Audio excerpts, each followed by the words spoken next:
Halo semuanya, perkenalkan kami dari kelompok 3 akan mempresentasikan tentang cara memahami hipotesis dalam penelitian. Baik, sebelum itu, izinkan saya untuk memperkenalkan nama anggota dari kelompok 3. Pertama ada Inyoman Teguh Yuda Kusuma dengan NIM akhir 10 dari angkatan 21. Kemudian ada Imadi Chandra Adi Pramana dengan NIM akhir 44 dari angkatan 20. Kemudian ada Ikomang Trisna Mahendra dengan NIM akhir 52 dari angkatan 21. Kemudian ada Imadi Arya Yugo Satriawan dengan NIM akhir 36 dari angkatan 21. Kemudian ada saya sendiri, Imadi Andika Sapramana dengan NIM akhir 33 dari angkatan 21. Dan terakhir ada Ikomang Deva Priangga Yuda dengan NIM akhir 53 dari angkatan 21. Baik, yang pertama ada pengertian hipotesis, yang dimana hipotesis merupakan jawaban sementara terhadap masalah penelitian yang kebenarannya perlu diuji. Dan di sini terdapat pengertian hipotesis menurut para ahli. Yang pertama ada Nasir tahun 1990, yang dimana ia menyatakan bahwa hipotesis tersusun berdasarkan teori. Maka belum tentu isinya selalu mutlak benar. Kemudian ada Margono pada tahun 1997, yang dimana ia menyatakan bahwa hipotesis merupakan suatu kemungkinan jawaban dari masalah yang diajukan. Dan ini merupakan dugaan yang bijaksana dari si peneliti yang diturunkan dari teori yang telah ada. Kemudian ada Sugiono pada tahun 1994 yang menyatakan bahwa hipotesis merupakan jawaban teoritis karena belum didasarkan pada fakta-fakta empiris yang diperoleh melalui pengumpulan data. Sehubung dengan posisi hipotesis dalam penelitian, Tuckman 1999 menyatakan bahwa tanpa adanya hipotesis, tak akan ada progres dalam wawasan atau pengertian ilmiah dalam pengumpulan data empiris. Sedangkan Kerliger pada tahun 1980 menyatakan bahwa hipotesis dapat diajukan apabila penelitian akan menghubungkan atau membandingkan dua atau beberapa variabel. Baik, selanjutnya akan dijelaskan oleh teman saya. Terima kasih. Baik, di sini saya akan melanjutkan presentasi dari teman saya. Sebelumnya, perkenalkan, nama saya Iko Matrisna Hendra. Saya dari angkatan 21, nomor 52. Di sini saya akan menjelaskan manfaat hipotesis penelitian. Secara garis besar, kegunaan atau manfaat hipotesis dalam penelitian adalah sebagai berikut. Yang pertama adalah memberikan batasan serta memperkecil jangkauan dan kerja penelitian. Yang kedua ada menyiagakan peneliti kepada kondisi fakta dan hubungan antara fakta yang kadang-kala hilang begitu saja perhatian peneliti. Yang ketiga ada sebagai alat yang sederhana dalam memfokuskan fakta yang bercerai-berai tanpa kondisi dalam satu kesatuan. Yang keempat ada sebagai panduan dalam menguji serta penyesuaian fakta dan antar fakta. Next. Baik, terima kasih atas waktu yang telah diberikan.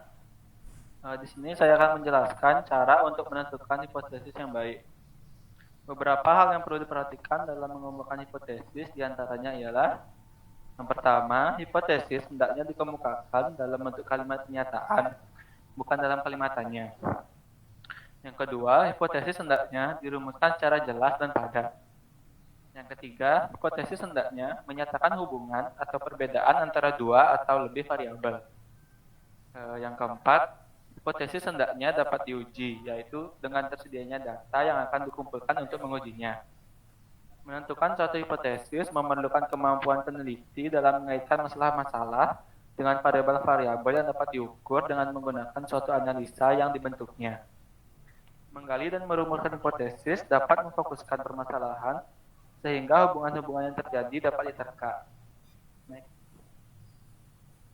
Baik, presentasi selanjutnya dilanjutkan oleh teman saya. Oke, terima kasih atas waktunya. Di sini aku mau ngejelasin tentang jenis-jenis hipotesis penelitian. Dan di jenis-jenis hipotesis penelitian ini terbagi menjadi tiga, yaitu hipotesis deskriptif, hipotesis komparatif, dan juga hipotesis asosiatif.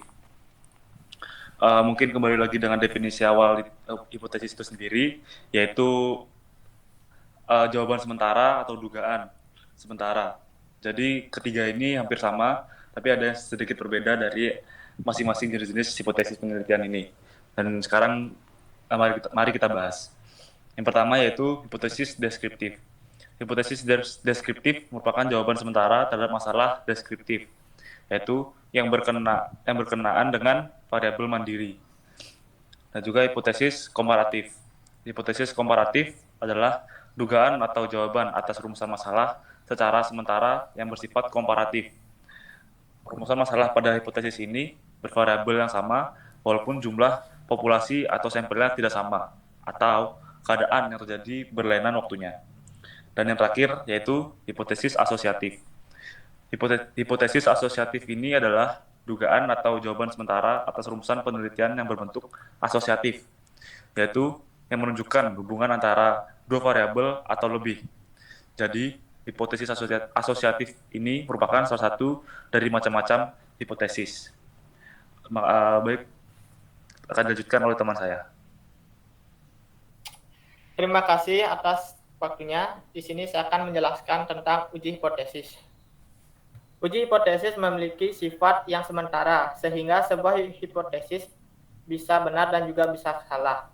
Maka nilai hipotesis ini harus dibandingkan dengan nilai statistik sampel. Prosedur membandingkan ini disebut dengan uji hipotesis. Pada dasarnya, uji hipotesis adalah metode pengambilan keputusan yang berdasarkan pada nilai analisis data.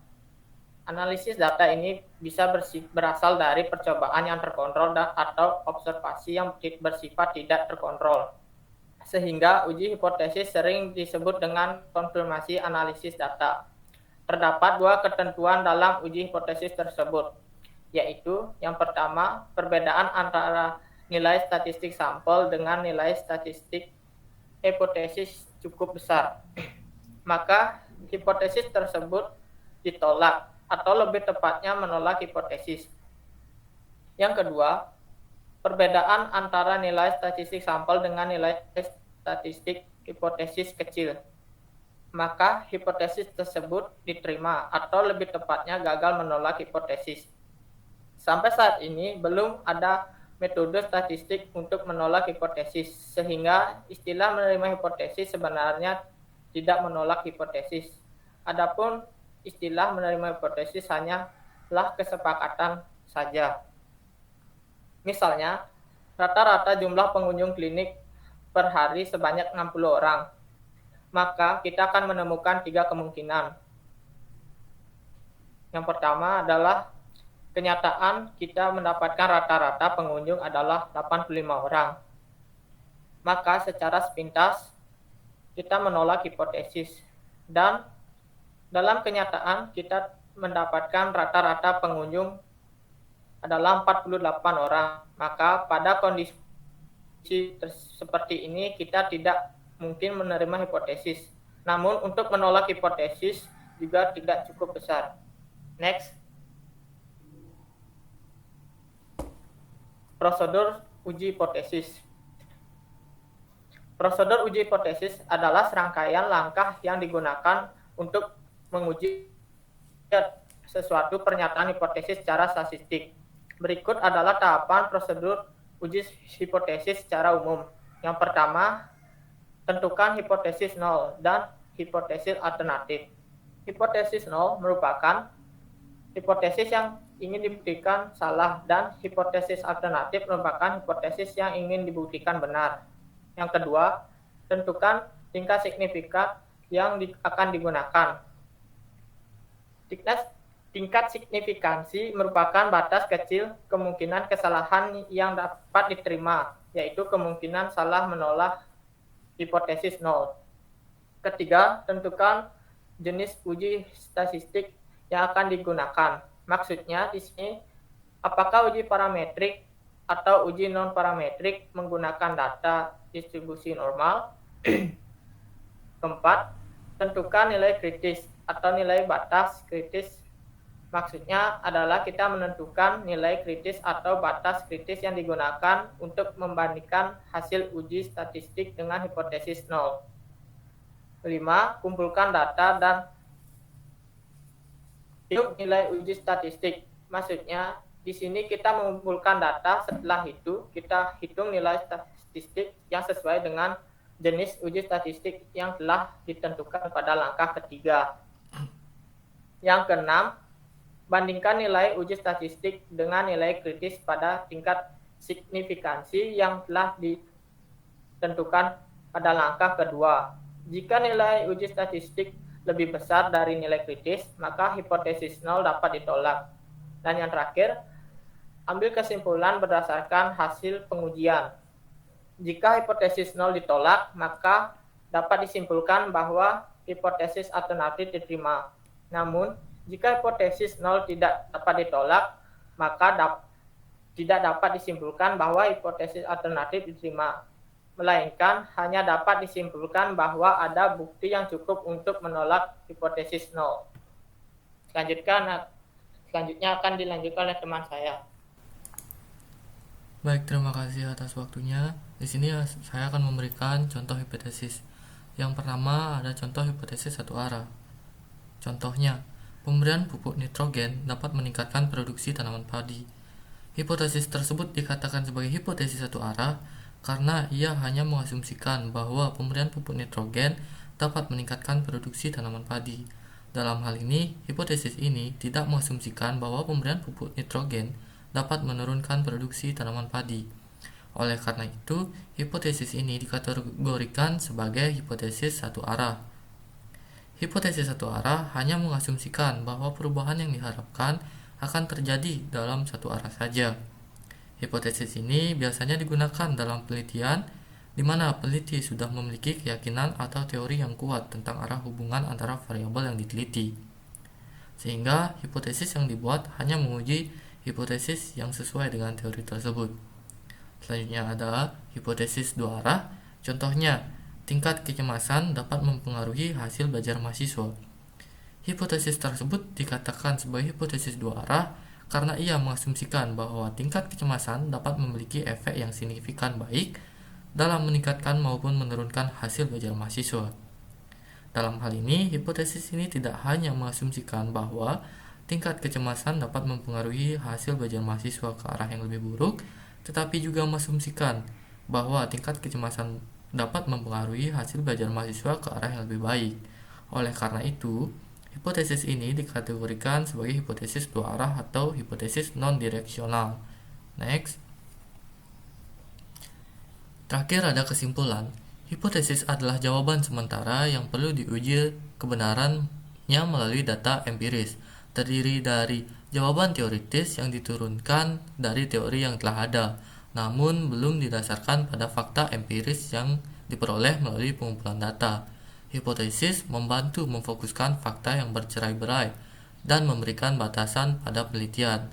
Untuk menentukan hipotesis yang baik, harus dirumuskan secara jelas dan padat, menyatakan hubungan atau perbedaan antara dua atau lebih variabel, serta dapat diuji dengan tersedianya data yang akan dikumpulkan. Jenis-jenis hipotesis meliputi hipotesis deskriptif, hipotesis komparatif, dan hipotesis asosiatif. Uji hipotesis adalah metode pengambilan keputusan yang berdasarkan pada analisis data yang dilakukan dengan membandingkan nilai statistik sampel dengan nilai hipotesis. Jika perbedaannya cukup besar, maka hipotesis tersebut ditolak. Terima kasih. Next slide. Baik, sekian video presentasi dari kelompok 3. Apabila ada kesalahan kata mohon dimaafkan. Dan akhir kata saya ucapkan terima kasih.